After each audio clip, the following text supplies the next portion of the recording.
Halo teman-teman semua, terima kasih saya ucapkan atas waktu dan perhatiannya karena sudah membuka video pembelajaran yang telah saya buat. Sebelumnya, saya akan memperkenalkan diri terlebih dahulu. Nama saya Kevin Sitanggang, dan pada kesempatan kali ini, saya akan membahas sedikit mengenai mata kuliah arsitektur sistem komputer yang berfokus pada practice problem 3.1, 3.5, dan juga 3.7 pada buku berjudul Computer System A Programmer Perspective Version keluaran tahun 2010. Oke, kita langsung saja menuju practice problemnya. Nah, di sini dapat kita lihat pada problem 3.1. Assume the following values are stored at the indicated memory addresses and registers. Nah, di sini kita telah diberikan address dan juga value dari address tersebut. Kemudian terdapat juga register dan value-nya. Fill in the following table showing the values for the indicated operand. Nah, jadi kita diperintahkan untuk mengisi nilai value dari tabel tersebut, dari tabel yang ini, berdasarkan operan yang telah diberikan, yaitu yang ini. Nah, bagaimana sih cara mencari nilainya? Nah, jadi untuk mengisi nilai value tersebut dibutuhkan register, absolute, address, dan juga immediate. Jadi, misalkan kita lihat dahulu pada operan yang pertama ini termasuk di dalam kategori register, di mana jika operan langsung meminta nilai value-nya, kita dapat melihat langsung dari registernya, di mana nilainya ialah 0x100. Ya, di sini dapat kita lihat %EAX, value-nya itu 0 dikali 100. Nah, kemudian untuk operan yang kedua ini termasuk ke dalam absolute address, di mana pada operan tersebut langsung dipanggil address dari 104 ini. Nah, di sini. Maka dapat langsung kita isi value-nya itu sebesar 0 dikali AB. Ya, di sini. Lalu, untuk operan yang ketiga ini, itu termasuk ke dalam bentuk immediate, di mana pada kasus immediate itu jika terdapat prefix seperti ini, seperti lambang dolar tersebut, maka nilai dari value berasal dari lambang dolar itu sendiri. Jadi kalau pada operan yang satu ini, prefix tanda dolar 0 dikali 108, maka value-nya tersebut secara langsung bernilai 0 dikali 108, di mana nanti nilai tersebut merupakan immediate yang berarti tanda tersebut menyatakan data integer konstan, sehingga data yang dihasilkan tetap dan bernilai secara langsung, yaitu 0 dikali 108. Kita lanjut ke operan yang keempat. Untuk operan yang keempat ini seperti tanda yang pertama ya, yang %EAX, namun hanya ditambahi tanda kurung saja. Nah, sehingga pada value %EAX yang berupa 0 kali 100 ini, kita addresskan dahulu, baru kita cari value-nya. Maka value dari 0x100 ini ialah 0xFF besar. Nah, berarti value dari operan yang seperti ini, kita dari register ke value, dari value address, kita valuekan lagi, sehingga dapatlah value 0 dikali FF kapital. Nah, kemudian untuk operan yang kelima ini, pada value yang di atas ini, %EAX ini, kita kalikan dengan 4. Pada %EAX tadi bernilai 0 dikali 100, sehingga value tersebut kita kalikan 0x104. Jadi cara pengerjaannya bagaimana sih? Nah, jadi 0x104 itu sama dengan 0 dikali 100 ditambah 4, sehingga mendapatkan value 0xAB, yaitu di sini, di address. Nah, kemudian kita lanjutkan untuk operan yang keenam ini, 9 %EAX dan %EDX. Bagaimana sih cara mendapatkan value-nya? Nah, kita mendapatkan value-nya dengan cara 0 dikali 10C sama dengan 0 dikali 9 ditambah 0 kali 3 tambah 0 kali 100.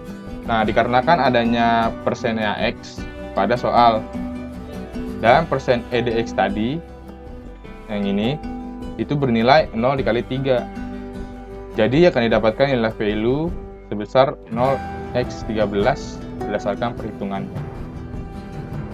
Nah, jadi tabel berikut merupakan solusi dari practice problem 3.1. Di sini dapat kita lihat sendiri terdapat persen EAX yang value-nya bernilai 0 dikali 100 yang merupakan salah satu dari register. Yang selanjutnya operan 0 dikali 104 yang bernilai 0 dikali AB kapital yang merupakan termasuk absolute address. Inilah rangkuman jawaban dari practice problem 3.1 yang tadi. Jadi kira-kira begitulah cara mengerjakan practice problem 3.1. Oke, selanjutnya kita ke practice problem 3.5. Di sini kita akan menggunakan bahasa assembly. Di sini soalnya, you are given the following information. A function with prototype void decode 1, integer pointer xp, integer pointer yp, dan integer pointer zp. Is compiled into assembly code. The body of the code is as follow. Ini dia. Parameter xp, yp, and zp are stored at memory location with offset 8, 12, and 16 respectively, relative to the address in register %ABP. Write C code for the code 1 that will have an effect equivalent to the assembly code above. Nah, jadi langkah yang pertama harus kita lakukan ialah membuat C code pada aplikasi Notepad.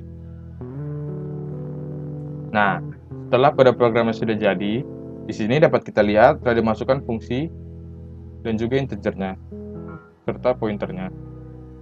Nah, setelah itu kita simpan kode program tersebut dalam ekstensi file.c. Misalkan di sini yang saya buat ialah soal.c. Oke. Nah, jadi di sini dapat kita lihat file program C tersebut akan kita ubah menjadi bahasa assembly yang menggunakan ekstensi file.u. Bagaimana cara mengubahnya? Nah, pertama-tama kita buka dulu command prompt atau CMD pada laptop maupun komputer kita. Nah, setelah terbuka CMD, kita ketikkan gcc -s soal.c.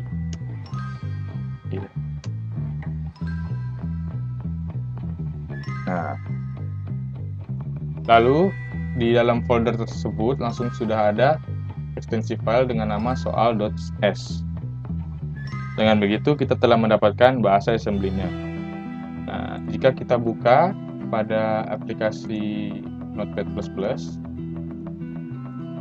akan menampilkan tampilan bahasa assembly dari file C yang tadi, dan inilah tampilannya. Input 1. Nah, setelah itu kita kembali ke soalnya, di mana assembly code yang diberikan pada soal yaitu seperti ini, dan kita akan mengubah dari bahasa C yang menggunakan C code seperti ini ke bahasa assembly menggunakan command prompt gcc -o file.c itu sendiri. Jadi kira-kira begitulah cara mengerjakan practice problem 3.5. Oke, setelah itu kita akan lanjut ke practice problem 3.7, di mana soalnya assume the following values are stored at the indicated memory addresses and registers. Oke, soal yang satu ini mirip dengan soal practice problem 3.1 sebelumnya, di mana kita diberi nilai dari address dan juga registernya. Hanya saja di sini kita disuruh mencari efek dari following instruction. Di sini dibilang fill in the following table showing the effects of the following instruction, both in terms of the register or memory location that will be updated and the resulting value. Nah, baru setelah kita mencari tujuan dari instruksi ini, kita akan mendapatkan nilai dari value-nya. Ini dia tujuannya, dan inilah value-nya atau nilainya. Nah, dapat kita lihat pada layar kita masing-masing, ini merupakan suatu referensi yang saya gunakan untuk mengerjakan operasi aritmatika. Nah, dari sini dapat kita lihat sendiri, ini merupakan jenis instruksinya. Lalu setelah itu ada kode maupun memorinya, yaitu asal dan juga tujuan. Nah, di sini tujuannya itu sendiri berasal dari instruksinya. Nah, misal di sini instruksinya itu add one. Jadi, yang berarti tujuannya itu ialah tujuan tambah asal. Lanjut kita ke yang kedua ini, instruksi yang kedua, yaitu sub one, yang berarti tujuannya itu sama dengan tujuan dikurang asal. Dan kita lanjut lagi yang ketiga, instruksi yang ketiga itu ialah imul one, di mana tujuannya sama dengan tujuan dikali asal. Nah, dapat kita amati di sini bahwa dari instruksi yang pertama hingga yang ketiga merupakan suatu operasi aritmatika. Lalu untuk instruksi yang keempat hingga yang keenam ini merupakan suatu operasi logika bitwise. Dan untuk instruksi tiga terakhir, yaitu dari yang ke-7 sampai ke-9 ini merupakan suatu operasi logika. Jadi yang tiga ini aritmatika, yang ini bitwise, ya, dan ini logika, ini operator. Nah, kembali ke soal 3.7 yang tadi. Untuk yang pertama ini digunakan instruksi add one, yang dimana destinasi maupun tujuan dari add one itu ialah tujuan ditambah asal. Lalu untuk yang kedua ini digunakan instruksi sub one, di mana destinasi maupun tujuan dari sub one itu ialah tujuan dikurang asal, seperti yang saya ajarkan tadi. Lalu yang ketiga ini, instruksi yang ketiga menggunakan imul one, di mana pada imul one tersebut destinasi maupun tujuan dan dari imul one itu ialah tujuan dikali asal. Begitu seterusnya sesuai penjelasan saya tadi. Nah, lalu untuk mencari nilai value-nya sendiri, kita dapat menggunakan cara pada penyelesaian 3.1. Nah, ini merupakan tabel dari solusi practice problem 3.7. Di sini dapat kita lihat sendiri instruksi add one %ECX dalam kurung %EAX memiliki tujuan 0 dikali 100 dengan nilai 0 dikali 100. Untuk yang kedua, instruksi yang kedua, sub one %EDX, 4 di dalam kurung %EAX dengan tujuan 0 dikali 104 dan juga dengan value 0 dikali AB kapital, dan begitu seterusnya. Dan begitulah cara mengerjakan practice problem 3.7. Oke, mungkin sekian video pembelajaran kita pada hari ini. Kiranya ilmu yang telah saya sampaikan dapat berguna ya bagi teman-teman sekalian. Dan jika terdapat kesalahan kata maupun tindakan yang telah saya perbuat di dalam video, saya mohon maaf. Terima kasih dan sampai jumpa lagi.